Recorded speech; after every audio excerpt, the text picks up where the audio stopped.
In time. Not much different. That's a big difference. So.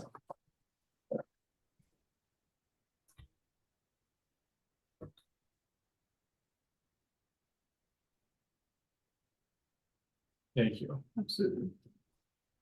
Thank you, thank you.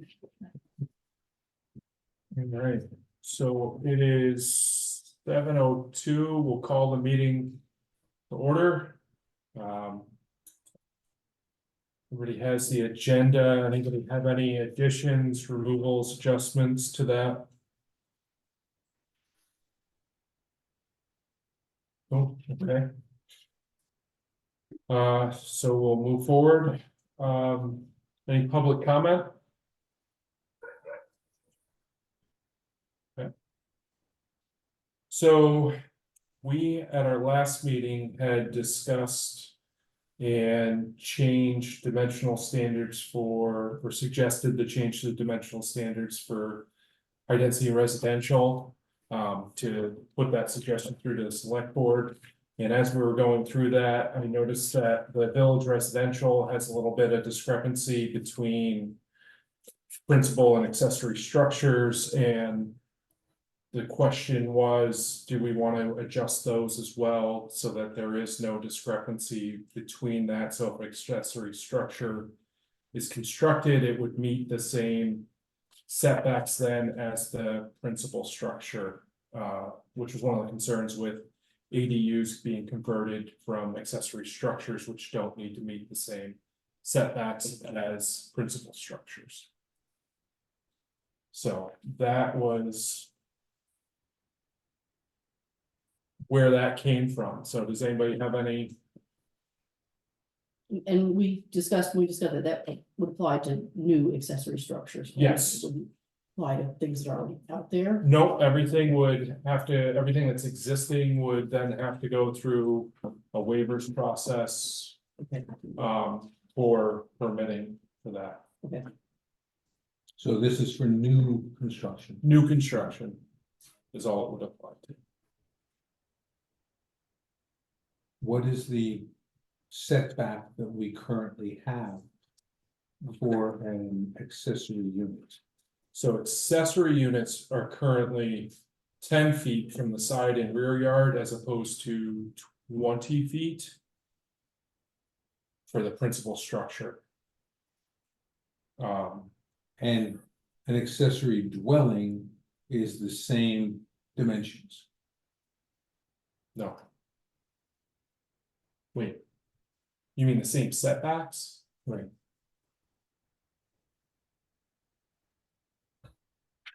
I think we were trying to change that to match the principal setbacks. Which is where the discrepancy between principal setbacks and accessory building setbacks causes a problem when you create an accessory building and then convert it to be a dwelling. Correct. Accessory dwelling. Right. Be nice to have a common thing. And I'd be a little biased, I'm just trying to think. Of having it more lean towards the 20 feet for all. Rather than 10 and make it 20 feet for all. That's not a great deal of distance, and even in most village areas, talking about that particular zoning area in particular, the high density residential.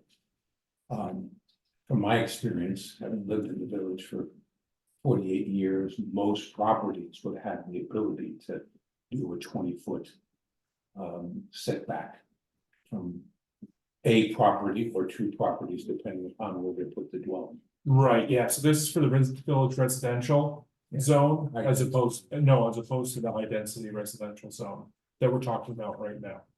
Oh, I thought it was, it's just for the residential? Village residential, Okay, which is different. not high density residential. Oh, okay. Well, So- I'm fine with that for that. Village residential, we believe we recently increased the density of, which encompasses the area outside of high density residential to include down Hewitt Road Right. in that area as well. Right. So, Additional plan, right? Yeah.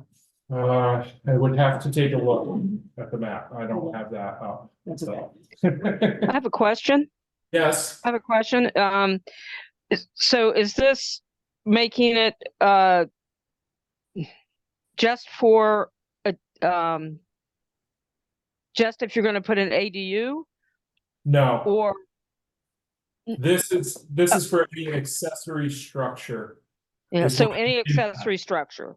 Yeah, any new accessory structure would have to meet the same setbacks as a principal structure. Okay, okay.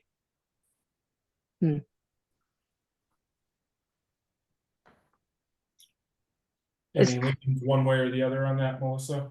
Well, I mean, what I know this is kind of late in the game to ask about accessory structure, but is there a minimum size for that or a max? I mean, if somebody just wants to put up a shed, that's not considered Yes. an accessory. Yes, a shed is an Structure. accessory structure. So we're dealing with setback for accessory structures, not setbacks Right. for ADUs, accessory dwelling units. Those are two separate things. R- Yes, the right, but it would- ADU possibly go inside of the accessory structure. It's not completely dependent upon each other. And there are maximum sizes for accessory Sure. structures already in there as well. Mm. Okay, but you did say it was it's just the residential, not the high. Okay, not The the high village density. residential, Yeah. village residential is the one that we are looking at now. Okay, thanks. Yep. Slim, you have any?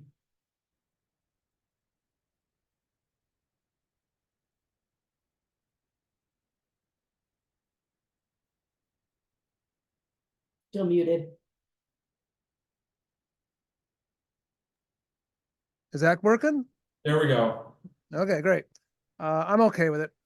I think people that in that village residential probably expect a little more spaciousness in their life than the high density residential. So yeah, this would give it to them.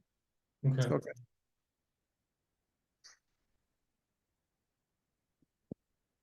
Bill just joined us as well. Maybe he stepped away. No, he's been there. Okay. Fine with me too. Rob. Okay. Thank you. Shannon. I agree, that makes sense. Okay. So if we want to change that, we would need a motion to do so to make those match.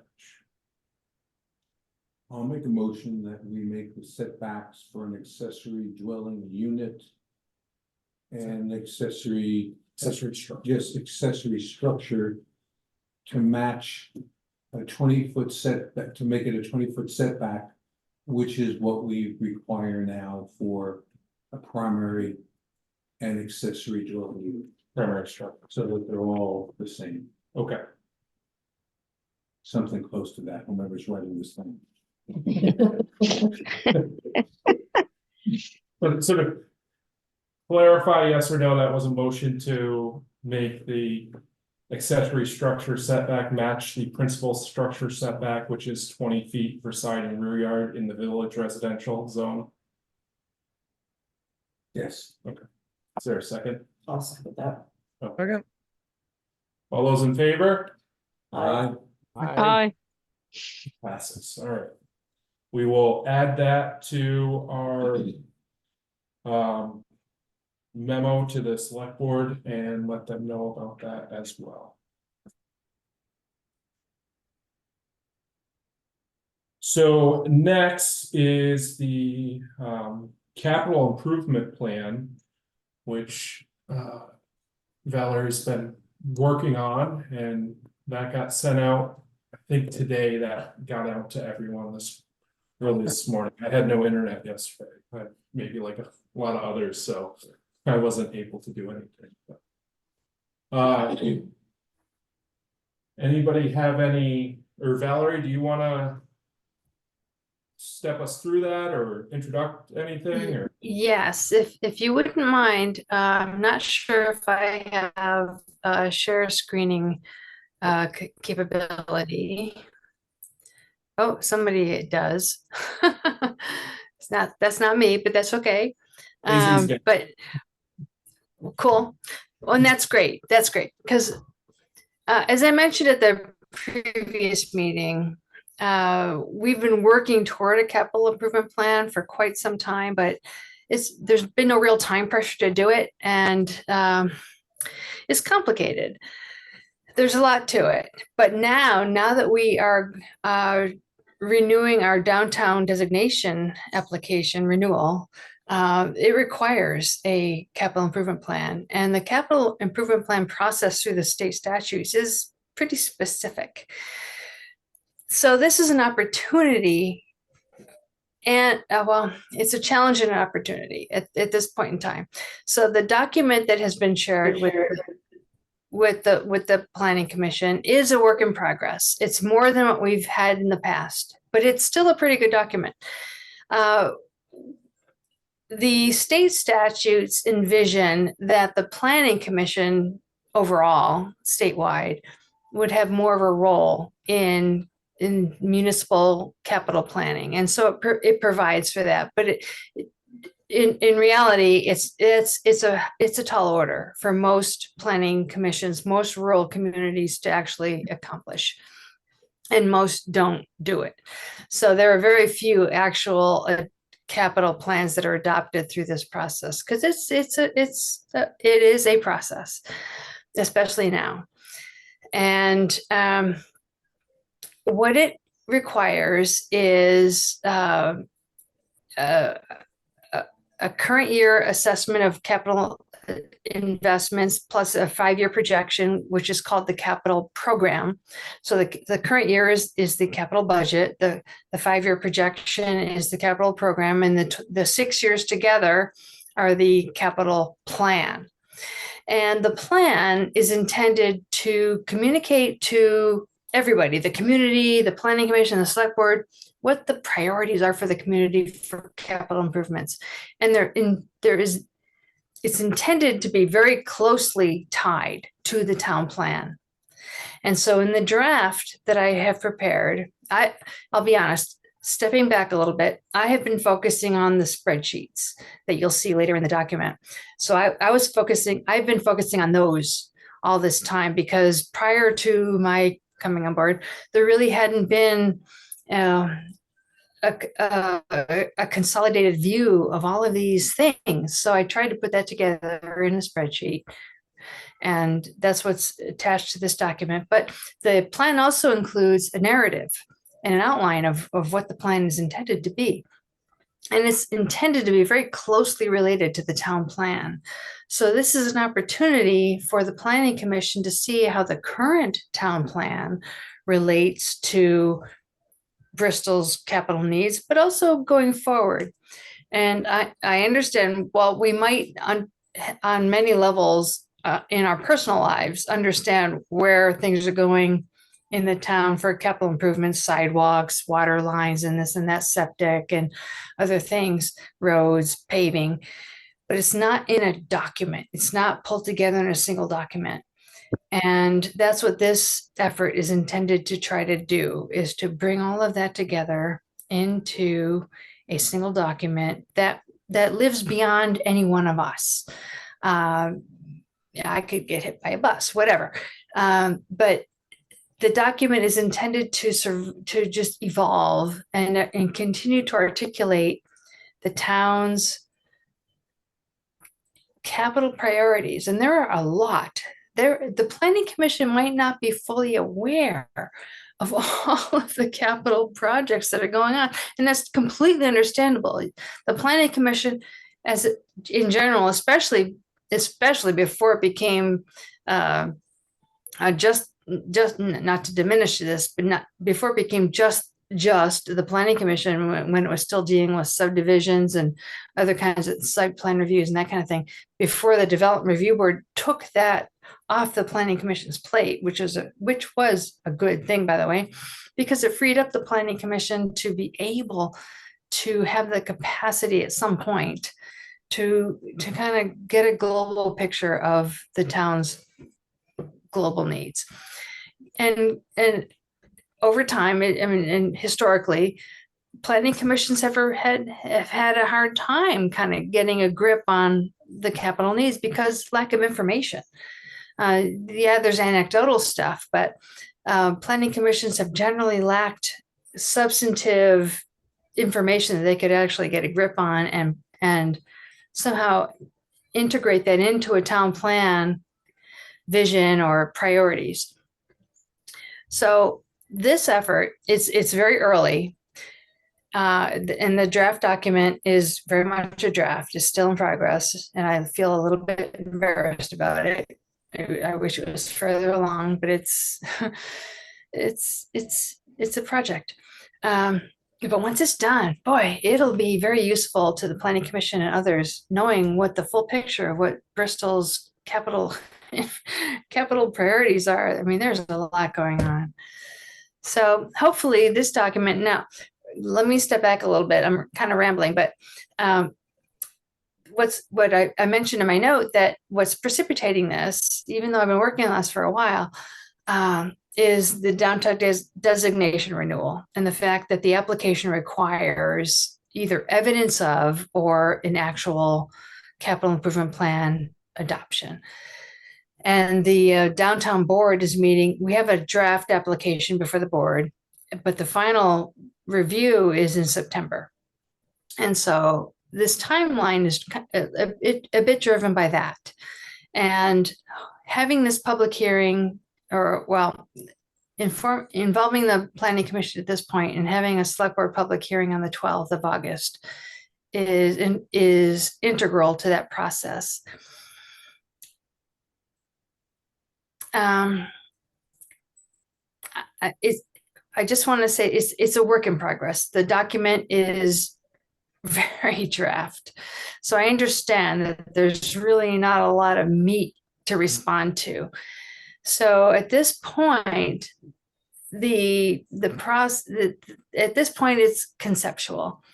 And you can see from the outline, you can see from the budget, the spreadsheets in the budget and some of the appendices, some of the content that is expected to be there, talking about fire department, public works, sidewalks, roads, all kinds of things. And at some point, maybe not necessarily in this iteration, which is okay because this is our first go at it, but in the future, once this document is more fully developed, that it will be a valuable tool to the Planning Commission and others going forward to understand the broad spectrum of Bristol's capital needs and how all those things balance out. The ultimate goal is to try to maintain as level as possible a tax rate, which is of course a challenge because the municipal tax rate is a small fraction of the overall tax rate, which the other part of it we don't have any control over. And the municipality's priorities are public health and safety. So those are the things we have to focus on. The other things beyond that are wonderful. But we have to look at what is our capacity to do all the different things that need to be done. So AZ is scrolling through the general outline of the document and what it's intended to represent. It's going to cover a broad spectrum of different things. And there are probably things going on in town that the Planning Commission might not be fully aware of just because of all of our limited capacity to follow certain sources of news or information. And hopefully this document will bring a lot of that together into a single picture, my goal, if I can accomplish it, is include recommendations. The statutes don't require that, but I think it's useful as a way of identifying priorities. So I guess I've rambled, so I'll be interested if anybody has any questions at this point. So I have one, Valerie. So is the intent, or I kind of thumbed through it a little bit, didn't get a whole bunch of chance to. But Understood. is the intent that basically the planning commission would be kind of advisory in terms of reviewing to make sure that potential growth projects and long-term improvement projections align with the town plan in terms of future growth areas and that sort of thing? Absolutely, and that's an excellent question. And I'm glad you asked it, because at this point in time, obviously, there's limited information for any of us to really respond to things intelligently. And so any comments the planning commission might have at this point for the select board would be constructive. One of the purposes, or one of the benefits of this at this point in time, is looking forward.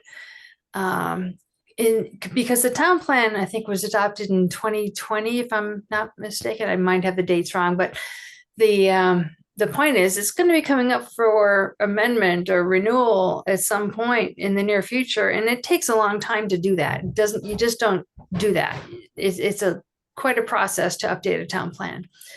And so hopefully the information in this document going forward will help inform the future town plans, and inform the planning commission members and other people going forward beyond us what the full picture of what Bristol's capital needs are, and allow the town plan to be a document that articulates that. And one of the benefits of that is, well, the fact that the two documents would communicate with one another. And I will try to do this in this document as much as possible with the current town plan. But also that going forward, that each document, the town plan and the capital improvement plan, will help the town grant applications, other project resources that we can point to these capital plans and say, hey, look, we planned for this. These are real capital needs. Give us money, that kind of thing. That we're not just flashes in the pan. We are seriously planning for these important capital improvements. So those are two important benefits for going through this process, even though it's cumbersome at first, but once they're in place, once the documents are in place, hopefully it won't take much over time to just kind of bring them up to date, massage them, whatever that needs to be done to just, keep them alive. Are there requirements for? I don't know if I answered your question. Oh, I think so. Are there requirements for yearly renewals, such as, I know the capital improvement plans I've seen have been focused on, say, water infrastructure, the town's water system or something like that. Does it require annual updates and cost analysis input every year from that? Or is it not quite that strict or involved of a process to update it? That's a very good question also. The statute is not very clear about that. Presumably they are annually approved, but very few municipalities even have one, much less renew it on an annual basis. I can tell you that from experience, that it's a challenging process, and it really takes the commitment on the part of the town to do it. And I'll add that the statute it's structured so that it intends for the planning commission to be more actively engaged in this kind of thing, which is why it's integrated into the process. But the reality is that very few communities have that capacity to do that. And most planning commissions focus on the broader things of town plans, understandably. And so it's very rare for planning commissions to be able to have the capacity to dive into the specifics of capital improvements and really correlate that into updated town plans. This is an opportunity, though, for this planning commission to perhaps begin to do that, and perhaps begin to lay the framework for, I don't know, a broader planning process in that way, if you feel it's needed. Or maybe it turns out that whatever is laid out in this document is fine, and we can just update it when it's needed. It's the statutes are very vague on that annual renewal kind of thing. It's not like a town plan that has to be renewed every number of years, or other documents that have to be renewed every number of years. I think that the statutes anticipate that it's renewed annually, but it's not that specific. Well, partly because the capital budget is adopted every year, but the capital program, which is the 5-year forward, that evolves. So the capital budget is adopted every year, ultimately through the town budget by the voters. Anybody else have any questions or comments? The question, go ahead, Bill, some does.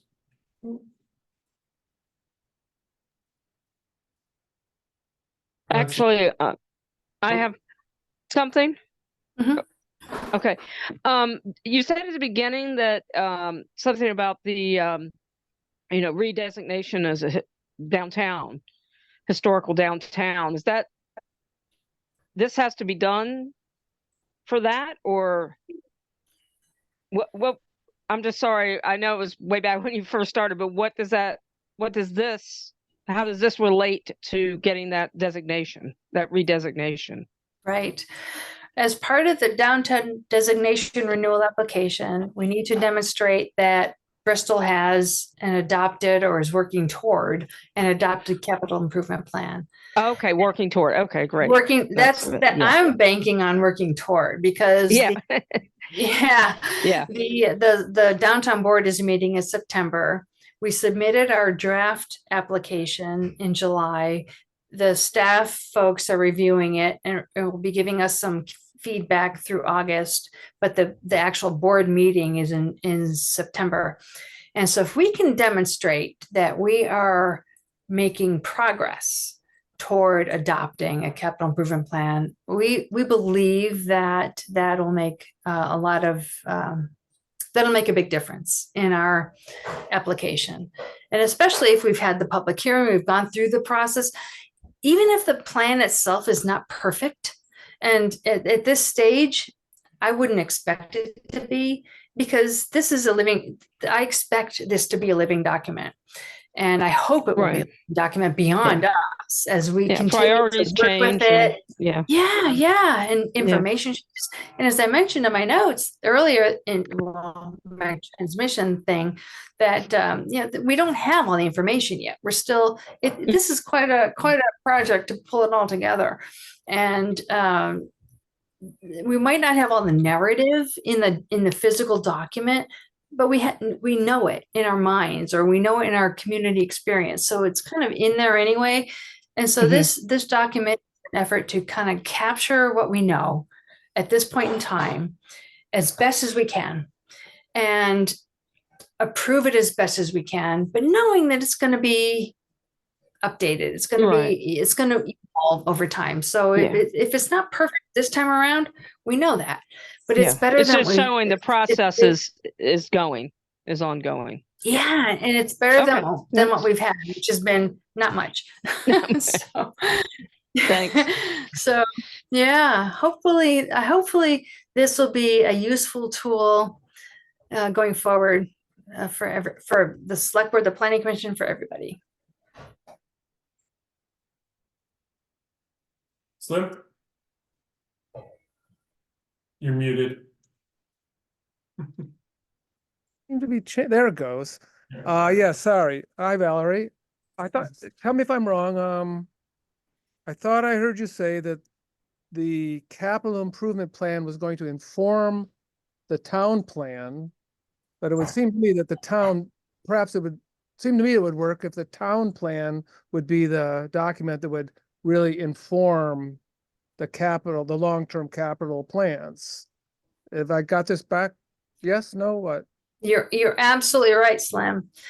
And what I did in this document was capture the essence from the current town plan to show how it relates to what's in this draft. But what we might find is that the current town plan might not fully, and the planning commission of the past might not have fully had the full picture of what the town's capital needs are. So this is an opportunity for the planning commission and the community to take a broader look and understand what the broader look is for the town's capital needs. And I'm going to use one example, and this is going to be controversial, but this is a good point to bring it up.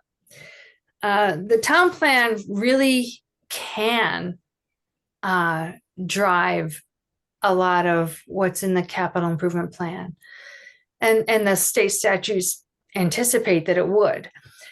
But in Bristol's case, I'm going to give you an example. And again, this is going to be a little bit controversial, but it's relevant. And it's in the project descriptions. When I go through the different departments of public works, there's a little section in there for gravel pit. Well, the fact is, the municipal gravel pit is going to run out in the next two or 3 years. And what next? So that is a capital issue that the town should be aware of. And from the planning commission's perspective, for all kinds of reasons, the planning commission should want to know about that. But would you have known about that if you didn't see this in this kind of document? Or other things that might be hot button things that you would not have otherwise been aware of if it wasn't laid out in this document, because you have so many other things going on. So my point with the gravel pit is it literally is going to be running out in 2 or 3 years. And what's our plan? We don't have one, because right now Bristol is pretty restrictive, quite restrictive on any future gravel operations, yet it sits on miles of gravel. So that's an issue. I'm not making judgment or anything else, but it's just a point of fact that is something that the planning commission will want to think about. And maybe I understand that it was a sensitive topic before my time. I wasn't there. But I don't know how things might have changed since then, and values or priorities or other things. So that's an example of the kind of thing that the planning commission can have real influence on how that particular item goes forward. Other items that are that will be in this document that are quite not quite laid out yet, but you've probably heard about, is the fact that the public works facility on Pine Street has got to go. The department has to either rebuild that facility or move. And we have found that trying to improve the facility in that location is hyper complicated for lots of reasons: environmental issues, landfill issues, all kinds of things. And so the select board purchased with voter approval a 4.7 acre parcel off of Route 116 and Hewitt Road to plan for a new public works facility. Was the planning commission involved in that decision? I don't think so. But it's a major capital initiative that is going to make a huge difference in future iterations of the town plan and how that operation relates to other functions in the town. So that's an example of how this kind of capital plan and capital planning process relates to what the Planning Commission is doing. As I mentioned, that the state statute envisions the Planning Commission being more involved in the capital planning process. And for most communities, that's not really a practical thing to do. Very few communities have that capacity. In some communities like Burlington, where I used to work, the town plan was really integral into departmental requests for capital things. So they were in that venue or that realm, they had the capacity to very vigorously tie the town plan to capital projects. But that was also a very coordinated effort to make sure that the Planning Commission was closely involved in those conversations. So it's an opportunity and a challenge, and what other verb we want to use or adjective in this case, to bring the Planning Commission into perhaps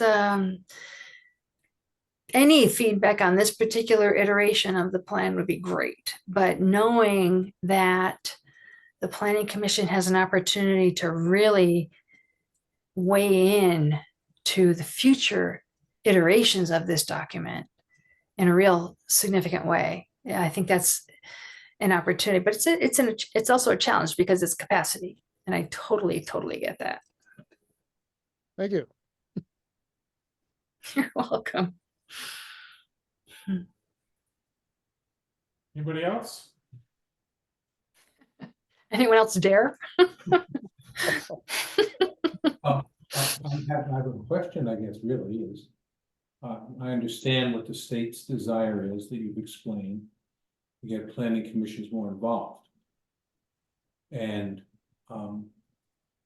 what are you suggesting the steps would be for the planning commission to consider?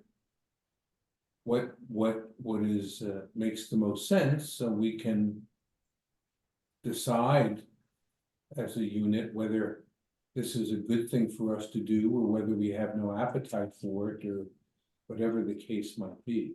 I think in most of these issues, the select board still has, either the select board or the community, if there's money involved, still have the final say, correct? And most of these types of things, when there's certainly money involved, and with any planning, often there's money involved. Is that true?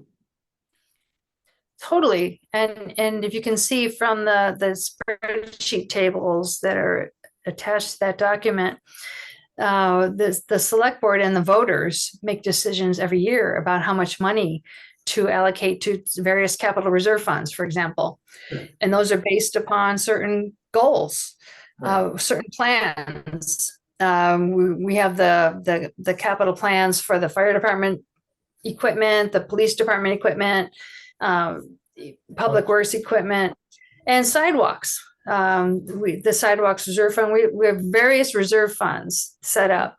Right. And we put money aside almost every year for most of them with plans to do certain things. And so this plan, the capital plan, would help articulate some of those priorities. Of course, as I mentioned in the narrative, that it's a planning tool. It's not a commitment. It's not a contract.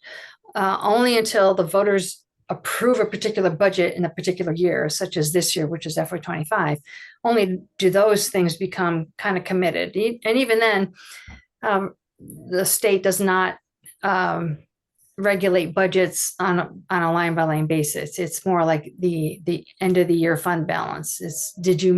Are you deficit or not at the end of the year with the total thing? So it's not a line by line kind of thing.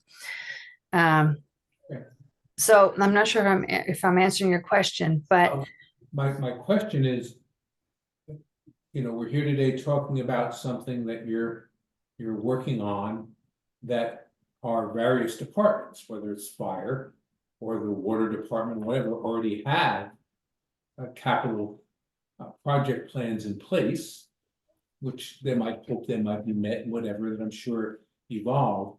Are you looking for us to pull it all together? Are you thinking that, you know, are we more of a design team and get the information from the various parties? What role exactly do you or does the state envision a planning commission to do versus the people in the highway department that know their equipment and right. know the vehicles and know what might be needed and know how long the grader might last, etc. And we get the information from that, just like you do. That's an excellent question. My answer to that would be it relates to the town plan update process. And at this point, I don't expect the planning commission to really have a lot to weigh in on this particular draft, unless you have specific things that you want to mention, like, oh, you should be putting more attention to this, or you put more attention to that.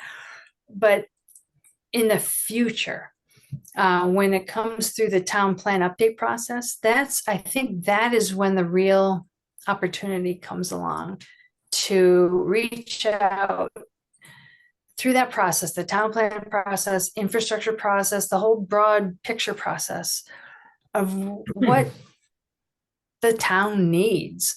There's all kinds of needs. And so I think that would be the opportune time to really focus on how to apply this information, how to improve this information, how to adapt this information to articulate the community's priorities. I mean, which not just infrastructure, but so many other things, natural resources and housing and so many other things. But it's all that's what the town plan does. And I know that there's this tension between how prescriptive or how specific a town plan should be versus being a visionary document. And that's an ongoing thing. But it's a challenge. It's an opportunity for Bristol to, at some point in the future, to have the town plan be what you want it to be. And I say that because, as I mentioned, it's coming up for renewal kind of soon. So it takes a long time to do. So you can't. Anytime you have the capacity to get started on it, the better, because it's going to take longer than you think. It always does. And there are so many layers to a town plan amendment and all the things. And this is just one of them. But hopefully this particular document, once it's more fully formed, will be helpful. And that's the goal, is as a planning tool, not a pressure, not an obligation, but as a planning tool, and that's the goal. I hope I answered the question. Yeah. Okay. Okay. All right. So as again, for the select board's purposes, we're going to have a public hearing on August 12th on a document not much better than this one. I mean, hopefully I'll have more narrative put together on it, but it'll still be pretty draft. And the point for our purposes for the downtown designation application is to show that we're doing it. We're making the effort to adopt this document. The document itself is actually pretty good. I think the table of the expenses, they reflect, as far as I know, unless there's any input that says, what's going on here? What were you thinking when you put this number here and these numbers don't add up or whatever? I'm totally open to any of that kind of stuff. But hopefully, at the very least, the budget numbers in the spreadsheets that show the current year and the 5-year plan, those are the guts of the capital plan. And then the narrative just kind of fills out the flesh. So hopefully we'll have more of that figured out before the select board's hearing on the on the 12th, and then we'll have a final public hearing on August 22nd. So there's going to be a lot of opportunity to, and that's the purpose of a public hearing. It's not to say this is the final thing and what do you think of it, but it's here we are. Give us your feedback. And that's how I view a public hearing. And so that's what we'll have on the 12th, and then another on the 22nd of August, and we'll see what we have at the end of that process to hopefully have something that the select board can feel comfortable approving.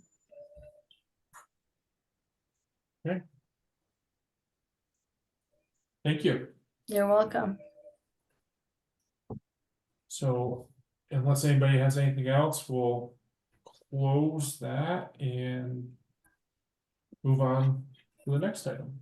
I just want to close by saying that if the planning commission shouldn't feel obligated to comment on this, this is an opportunity for the planning commission to comment on it before the select board's August 12th hearing. You may or may not choose to, that's okay. But there will also be another opportunity for the 22nd if you have other comments. So I just don't want you to feel pressured. I realize you just got this today or yesterday and you're just seeing it very briefly now. So take time if you need to, and there'll be other opportunities. You said the second meeting was on the 22nd That's the plan. of August, which is a Correct. Thursday? Okay. Our next meeting is not until the 20th, and that's why I was asking, so just timeline wise and. So. Thank you, Valerie. Thank you. All right, so our next item is recommendations for planning and zoning administrator position for the select board. So this is one as things have developed and positions changed, and there have been comments in the past about interactions and structure of that position and all the other entities around it. So this is kind of what we see as an opportunity to better define or try to lay out some of that stuff. So that's where this item is. Does anybody have anything they'd like to open up with on that?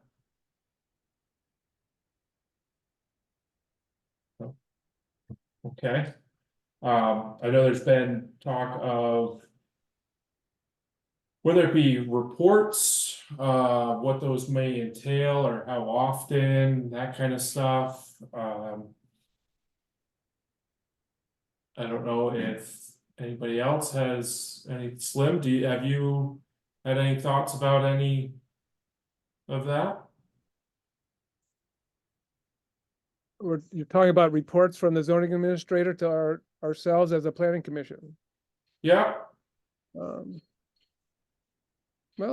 didn't Chris seem to give us one each meeting, generally speaking, if something was going on, if I remember correctly? Um, I haven't heard a report from him since I've been on the planning commission. well, when he was there, he would come in and say a little something. It wasn't every time.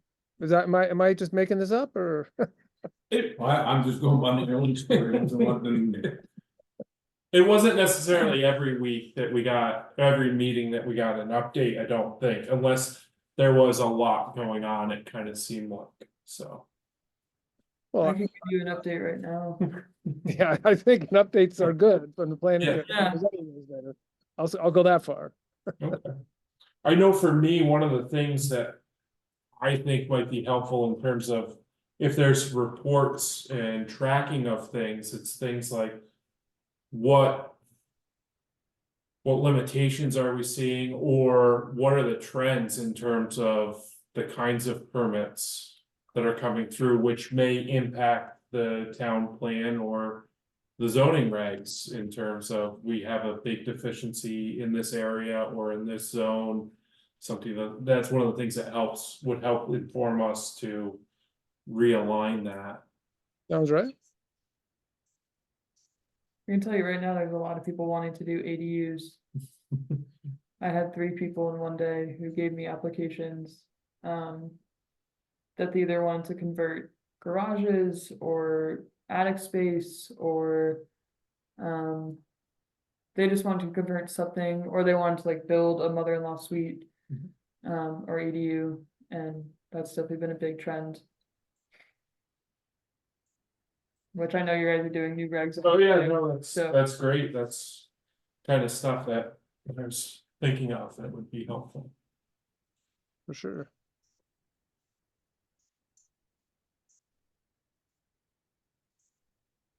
Bill, have you had any thoughts on that?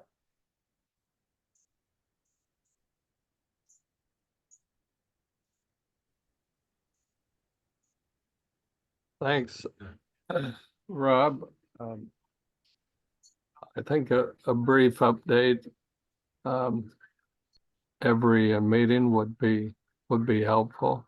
The kind of permits that have been sought and the number, maybe with an opportunity for some follow-up questions. That's how I'd feel. I could do. Melissa? Is there a place where we can go and just look at the permits that have been granted or what's been applied for? Or we would just rely on the report? I mean, it's public information, so I don't know. It is public information. I am not sure. The question is it posted somewhere, or would you need to come into the town to, Yeah, into the yeah. office to obtain that information? They're all permits that get like building permits, that I approve, and this is what Chris, kind of was doing before me. There's a physical printed copy of the permit with like a drawing on the back of what it looks like posted in the lobby. I can also, it's shared between the entire office on the Dominion Cloud Share. I'm sure there's a way I can make it so that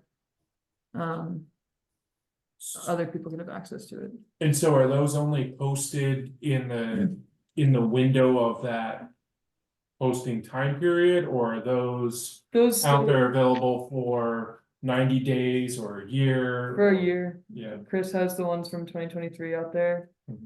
And then every permit that is processed, a copy gets put into the vault. Building permit, certificate of compliance, all that is public record in the vault. And every permit that I do gets scanned into my folders. So there's records of everything. It's just the best way to make it accessible for everyone. So it's not necessarily online or anything like that at this point. No, it's like in the office cloud share. So are those building permits and certificates of completion and compliance, sorry, whichever it is, are those recorded in the books like deeds, or are those recorded separately in the vault? Well, they're recorded as copies put into a folder, as Chris told me, of this is where they're kept until the end of the year, where they're put into a report. And it's, right now I have a growing stack of all my building permits that have been approved. Okay. What kind of report is it put into? I believe it's a finalized report. I'm not 100% sure yet. I'm still Have you seen one? a zoning report, like for the full year. Not yet. If I could add that I have seen printouts of reports that were very informative, of the year-long reports that are available. I don't know if one's been produced recently, but they are available to be produced. And one option is to be able to produce maybe a monthly report or every other week or every weekly report to Front Porch Forum of applications and approvals of things like that. And it should be fairly, if a system can be put in place that makes it efficient, that could be easy to do. One thing I wanted to mention while I have your attention is something that the planning commission might not be fully aware of is the number of water connection applications we are getting and the subdivision applications we are getting for developments outside or near to the water district area, but are kind of in effect expanding the water district, but creating a lot of new infrastructure demands on the water system. And that's something that related to the capital plan, the planning commission at some point would probably want to be paying attention to, because the water system has a limited capacity. And right now, leaks are consuming some of that capacity that could be and should be allocated or available to new development, which helps, the tax base and the community and all those things. But so that there's a lot of demand. My point there is there's a lot of demand right now on the water system because of new developments, new subdivisions that the planning commission might not be in the loop about. And I'm not sure through this zoning permit reporting process would be a way, a mechanism to help keep the planning commission informed on that.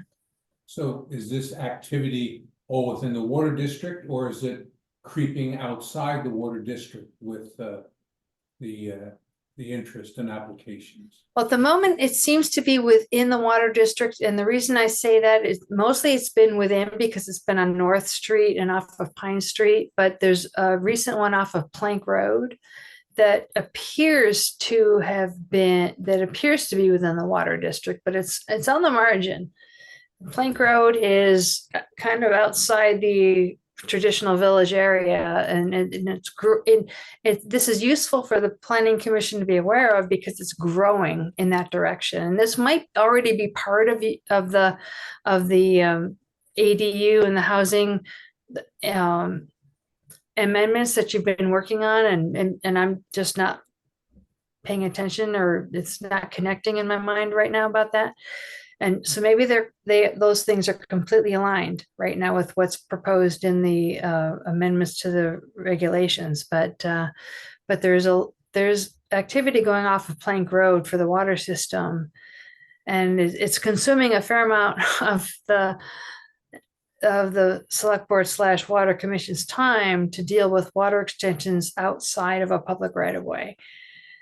So it'll at some point it'll be worthwhile for the planning commission to look at this, especially that area, if you haven't already. And I don't know that you have or have not. But that's an example of the kind of things we're talking about, the reporting of permits so that you're aware, and then also this whole concept of capital planning. So they pretty much go together. One of the items with this that Kevin had brought up and included in his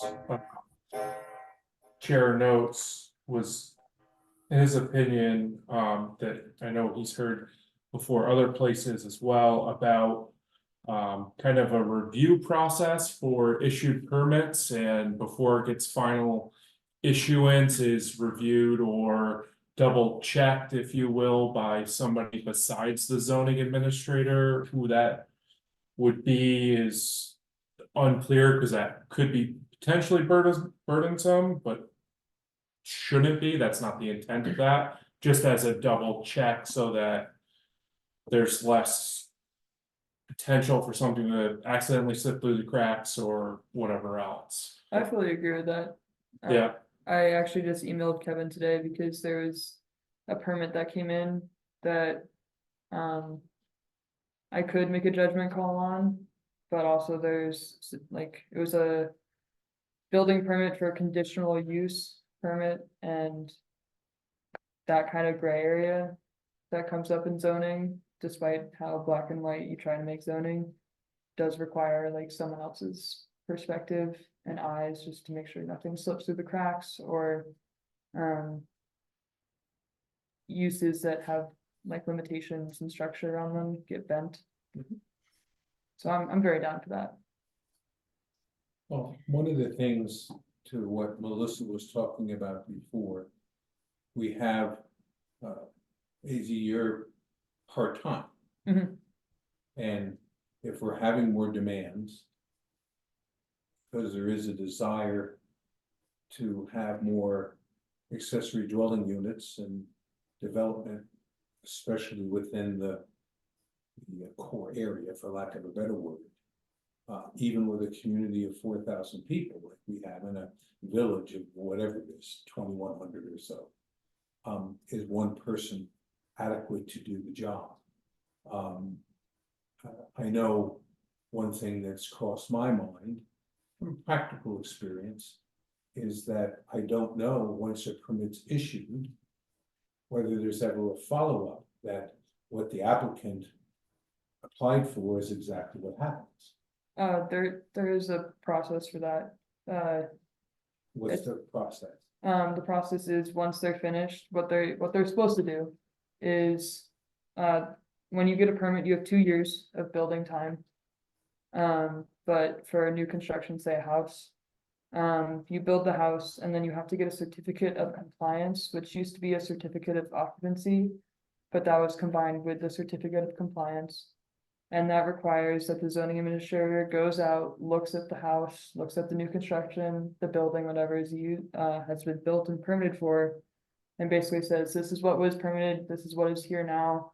You have this many bedrooms, you have the septic, you can occupy this space.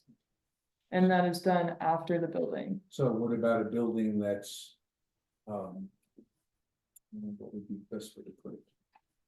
Where someone just moves ahead in doing something because a permit was issued for the building, but they're changing a use or they're adding something within it. Does anything have to be done then? Like if it wasn't for just a residential building? Or whatever it's being used for? It was a garage and then someone wants to make it a auto body shop. I mean, that's hard.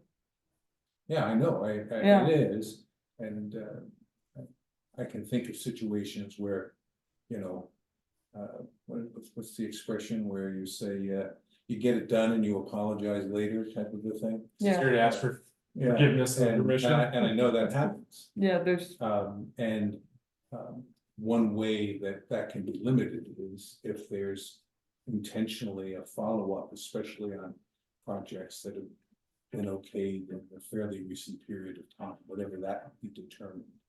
And a check is made. And then you can learn whether the things have been done properly or whether someone's trying to bend the rules to achieve something. I agree. I think the certificate of compliance is like a solid first step. But that it does put a lot of it is the applicant's responsibility that once they're finished with building, that they submit the certificate of compliance. So. And I guess the other back check we have for that is when people are selling their lands, we do a compliance check again to make sure that there's no zoning violations. So having a third step of like a check-in, I agree with, could be put in. It's just a thought. Again, I've only been here like 2 months. So I'm trying my best to catch up. There's quite a few years of zoning and projects, and I understand that some things have slipped through the cracks. And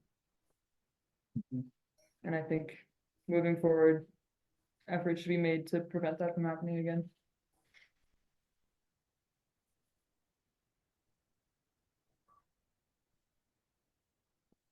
Shannon, did you have?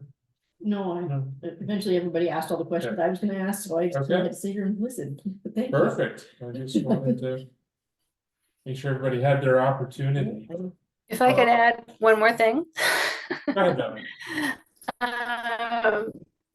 We renamed or kind of rearranged the title of the position as zoning and planning administrator to acknowledge that in the current times, over the last umpteen years, the emphasis has been on the zoning side of things.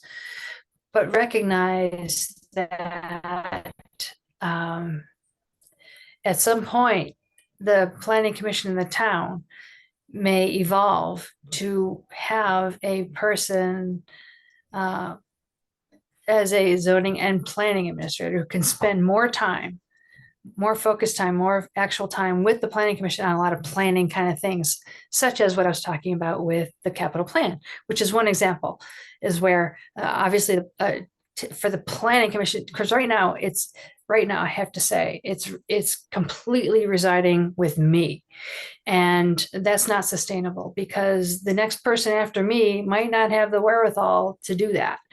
My background is I'm a former planner. And as AZ noted, I recycled some of this material from my prior planning experiences to bring this to this point and for Bristol. But another town administrator in the future might not have that ability or wherewithal or capacity or whatever. At this point in time, I happen to do that and have that.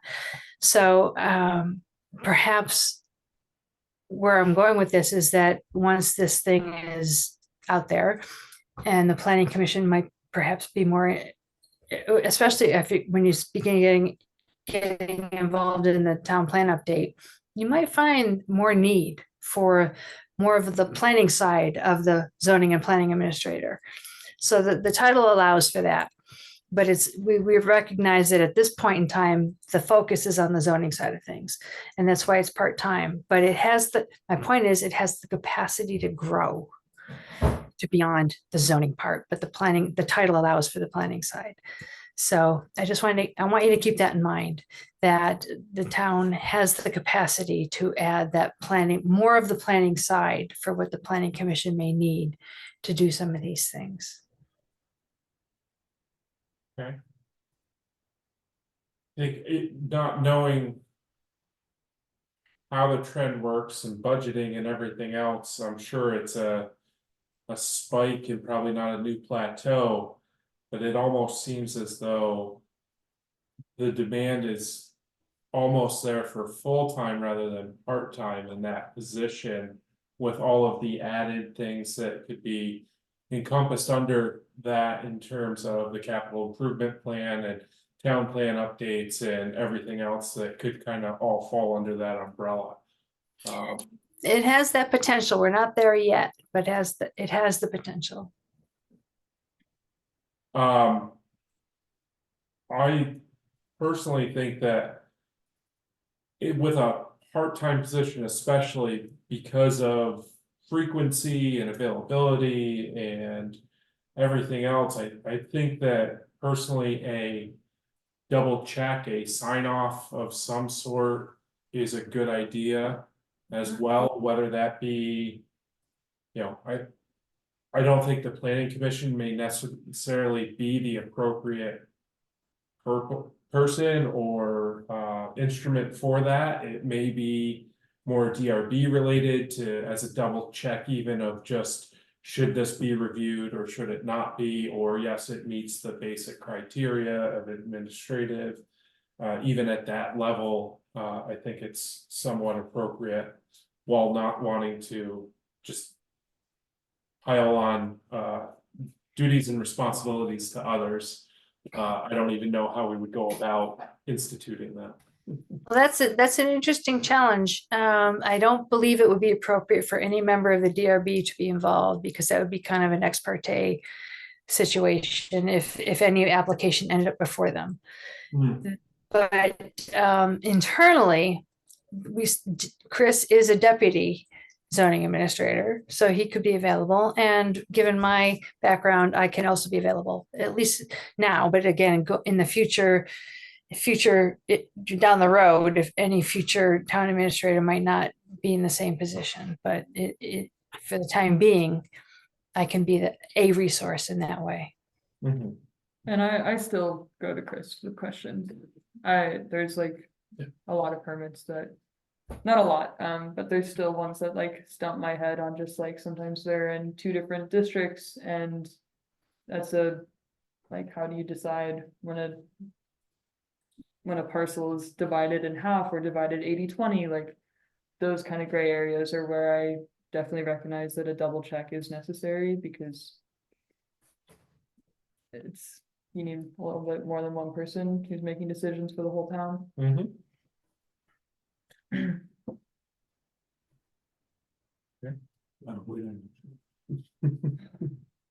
I'm stronger than I look. Is it- One thing I've also suggested to the Regional Planning Commission is a circuit rider administrator for all the Addison County towns, because so many Addison County towns are struggling with capacity issues in this way. And so if they had one or more circuit rider staff people that could help out with specific questions in this way or support. Anyway, it's just a question I have out there for them. I think would be a nice idea. I know there's kind of like an interim deputy zoning administrator, if that was to be the vehicle through which all this, we instituted this or suggested it, is that a position that would need to be changed, or could that be a basically a rider, a title to another position in terms of Well, somebody? Chris is now the deputy zoning administrator. But is Yeah.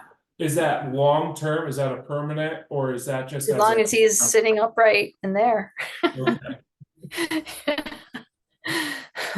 I didn't know if that was an officially created or just as an acting. Yeah, it is. It was an appointment, an official Okay. appointment. Yeah.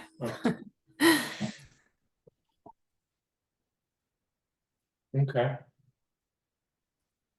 Anybody have anything else on this topic? Does anybody have any thoughts on recommendations that should be made to select board on this topic? Well, I think we mentioned a bunch of things, and it would probably be good if we condensed that into what we think might be a good report that AZ or whomever comes in the future might make to the planning commission, so that it's not burdensome and it takes so much time, but it keeps us informed in terms of what's going on. You know, I didn't know until I asked Chris last week, or at least it's been a long time, you know, how many applications do we get even in a year? I wouldn't have guessed the number that we did. And where are the pressures? You know, and smaller families with homes, and some of them are bigger, it's only natural that people are looking to do things with those properties, et cetera, et cetera. But that's all good to know for the planning commission in terms of moving forward. So, but how that's created, maybe I can give some thought to it, and you all can, and we can come up with a short list that we can present to the select board. That would be something for any zoning administrator that knows that they've got to present to us once every so often. It doesn't have to be. Just, you asked earlier if I had seen a permit report. I haven't seen a finalized annual report, but I have created minor reports of permits using NEMREC. And the report, you can essentially create reports, and I did it when I was preparing for the FEMA flood assessment, to be able to see what permits were processed for the flood area. And that shows you what was built, what type of permit was it granted. You can choose the information it gives you, and I can easily create one of those for each monthly meeting. I imagine there's got to be a process for the permitting, so that legally the town has documentation and it's in a place that we can know where it is. Should in the future there something that might come up, not even between us and a resident, or between two residents, about, well, that was never issued, or and a way to make sure that we have the information that would verify you know, what was done.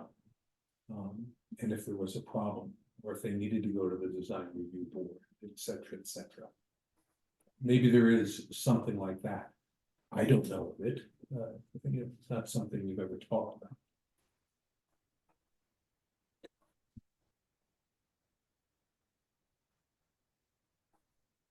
I don't know whether the select board has that information, or Melissa has that information in terms of what's the proper process for dealing with this stuff.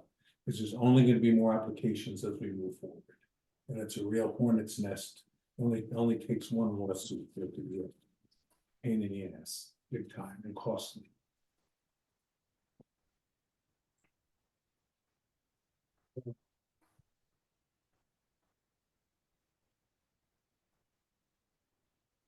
So. Guess if we don't have any. Motions at this point, because this was an action item. We should table this until. Next meeting. Yeah, I'll try to write something up. I mean, not in a very terribly descriptive, but a suggestion as to what we might consider.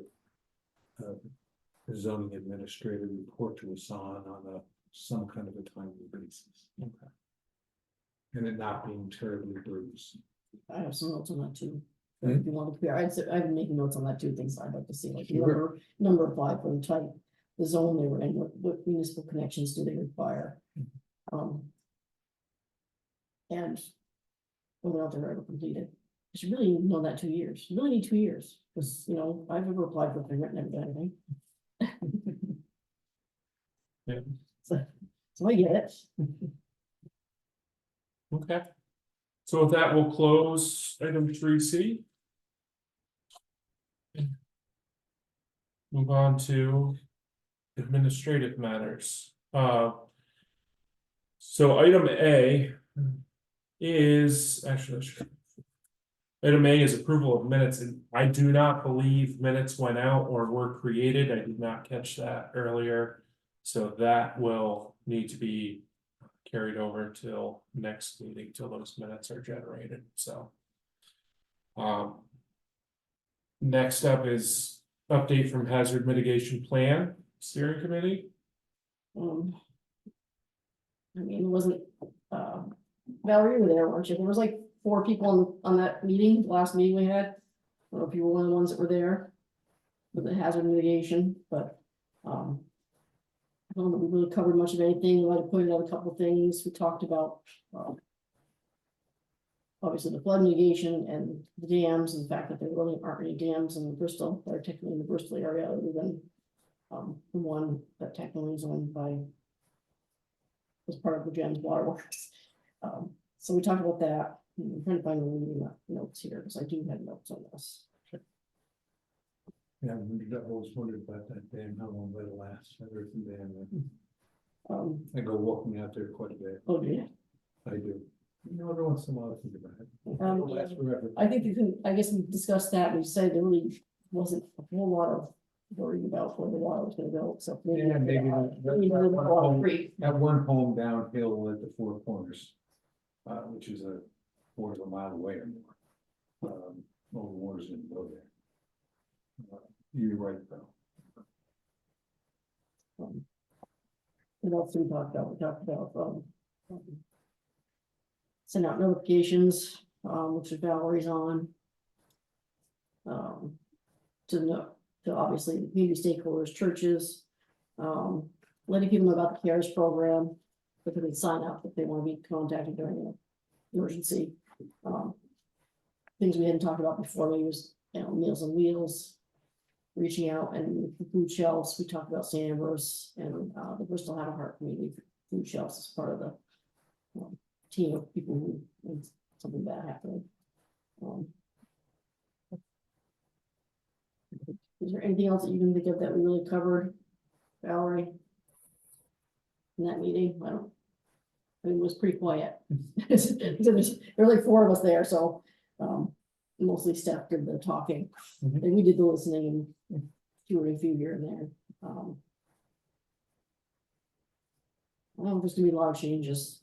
Okay. So maybe hazard ranking, hazard history, new hazards, but I don't see there won't be a lot of change in this one. In my opinion. All right, And the next meeting is tomorrow morning, so that's really not helpful. that's all right. Always the day after, That's right. so I have to remember stuff for 30 days. I'll have to admit that the rain is coming down really loudly over here, and I don't have headphones on, so I really can't hear what's going on through your meeting.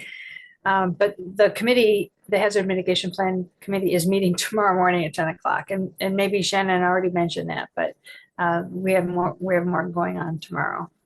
So Perfect, thank you. because I can't hear what's going on, I'm going to sign off. So thank you Val. for everything. Thank you for all your work. I really appreciate it. No, Hi, Valerie. Bye, Valerie. Thank you. So that brings us to the next item, which was miscellaneous correspondence. So with the agenda that had been sent out, there was some correspondence about the Moncton Town Plan revisions and their update that they're working through.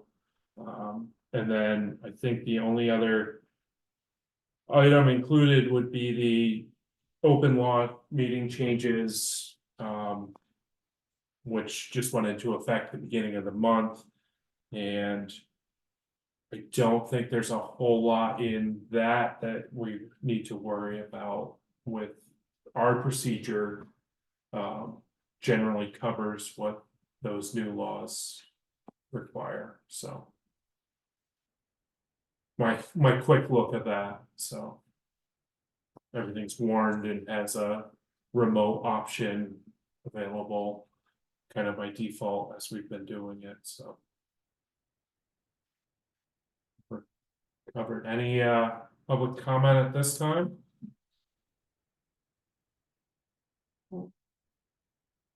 All right, I think that brings us the rest of the way through the agenda.